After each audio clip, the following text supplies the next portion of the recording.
Let's move on. We got 3 games left. 4:25 p.m. Eastern. Los Angeles Rams 5-12, 1-7 on the road. Seattle Seahawks 9-8, 5-4 at home at Lumen Field. Seattle, Washington 70 Fahrenheit, mostly cloudy, 8 miles per hour. Rams win total at 6.5, juice to the under. NFC West at 9-1, NFC at 40-1, Super Bowl at 80-1. What a fall from grace for this Ram squad. I mean, doesn't it feel like McVay sold his soul for that Super Bowl championship, and he just give me the Super Bowl, and then you can do whatever you want with me. And my God, Cooper Kupp not starting the year with that hamstring injury, and so it's Van Jefferson and Tutu Atwell will be Stafford's main targets. They got Skronik and Demarcus Robinson, but this is going to be a long. This defense looks horrible, and I know. So look, there's a reason why people like McVay. He's intense. He wants it. When Staley's watching tennis, McVay is studying. So I get why people think that the Rams should still be able to get over 6.5 wins because he'll will it out of them. But this total opened up at 46.5. It's now 45.5, a 1-point move to the under. On the spread here, we're sitting at 5.5 at Pinnacle. This opened up at 6, so we have a half-point move to the Rams and a small move to the under. When we get to the cash flow for this one, we have 57% of tickets, 72% of cash on the under. And for the spread here, we have here we go. 57% of tickets, 55% of cash on the Seahawks. So the Seahawks are being backed slightly, but market's not moving towards them. Al Cervix saying if Staley doesn't fuck it up like he always does, if they don't get hurt like they always do. I hear you. Detroit Lenny says this game is just ugly. Ugly. So we talked about Cooper Kupp's injury, talked about the issues on offense. They replace offensive coordinator Liam Cohen with Mike LaFleur. So we have the brother Matt here as the offensive coordinator. So there's still McVay, Stafford, and Aaron Donald, but this defense could be awful. This was the first year that they finished outside top 10 defensive DVOA. Actually, sorry, they'd done it in McVay's first 5 years, finished out of the top 10. Last year, 18th. The Rams kept Raheem Morris, but this defense is expected to be the worst in the league. The only reason why they're not, second worst, because the Cardinals are the worst. They lose Jalen Ramsey. They lose Leonard Floyd, Bobby Wagner back in Seattle. They add Kilo Witherspoon, Duke Shelley, and John Johnson III. That helps. So, Aaron Donald's healthy. Jordan Fuller. You have Bobby Brown, nose tackle, defensive back Kobe Durant. But this team is going to be bad. How bad are you interested in the Rams here against the Seahawks or in the futures market? I mean, I guess if you left me to take a futures bet in this division, I guess I would take the Rams. That's just because I think the Niners and the Seahawks are criminally overrated. But, yeah, this Rams roster, I mean, you look through it. I mean, I had to do about 10, 15 Google searches just to find out who's starting and what have they done on the defensive side of the ball. You just have a bunch of unproven players. They're going to be bad, but they will be hungry. I mean, these guys are going to be playing for their lives when you play in the NFL. So I kind of like that. But, I mean, that's the strongest point I have on this Rams defense. It's not good. They do have Matthew Stafford at quarterback, who I think people are down on. I still think he's going to be a solid NFL quarterback, but losing Cooper Kupp, I mean, that just turns me off of anything that I would have wanted with the Rams in this game and in the futures markets. I'm not going to say much more because I think we need to hit on some better games. I don't like this Rams team or this game in particular. Well, I don't like the Seahawks.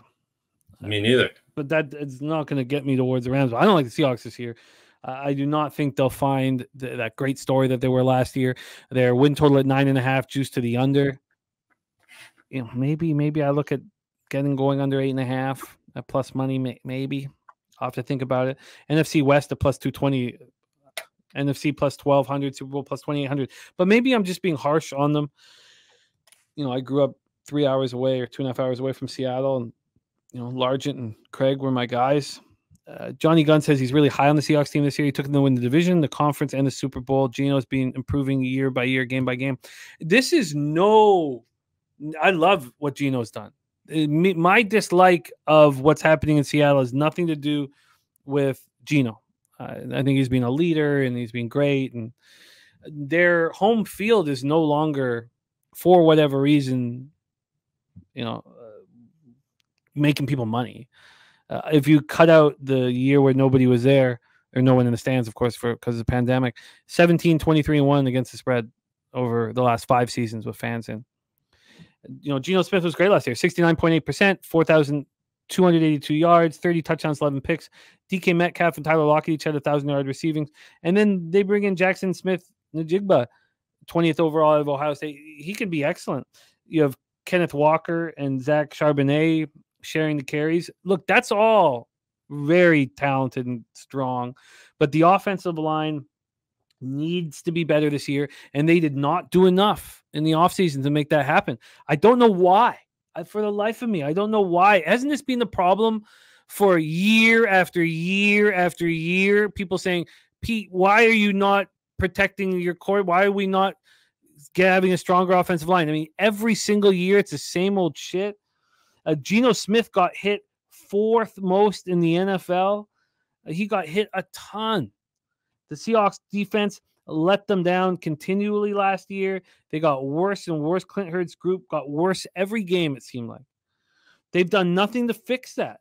I mean, sure, Wagner comes back, which is going to be huge for the morale and for the fans and shit like that, but they couldn't get pressure. They were terrible in the red zone. They finished 30th in total rushing yards allowed, 27th in yards per carry allowed. Jamal Adams has not practiced, and so he's being activated off the physically unable to perform the PUP, but he was activated August 24th, but they don't expect him to play on Sunday. They signed Draymond Jones to a 3-year deal with $50 million, and Jaron Reed comes back. Look, Mario Edwards comes back. I do not think this is going to work, which means that this is probably going to be a great over team.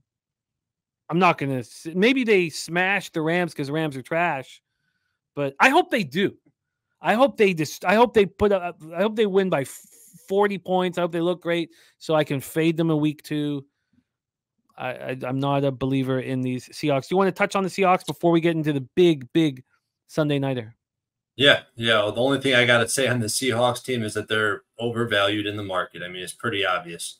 With an offensive line that's 30th in the NFL and a defensive line that's 30th in the NFL. I mean, they're right up there with the offensive defensive line combo with the Rams, the Titans, and the Cardinals.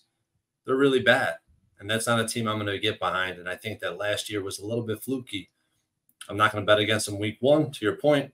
Hopefully they fucking crush the Rams, and then we could take Detroit in week 2. I'm right with you. This offense is going to be so much fun. They bring back fan favorites. The signings on defense. I mean, they're just putting lipstick on a pig, man. I do not trust Clint Hurt's group. Do not like I don't know why they're not protecting Geno Smith. I don't know why we have to ask the same questions every year.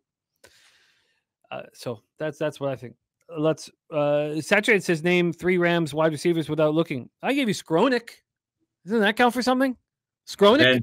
Van Jefferson, Tutu Atwell. Yeah, those are the top 3. Those are the only 3 we could probably pull up. But it's going to be the Rams are going to be bad. But I want to fade Seattle, and I guess they're going to be a great over team. But I'm not going to take it week 1. But if this line gets any bigger, I'm curious to see what Stafford does. Let's talk about the Sunday nighter.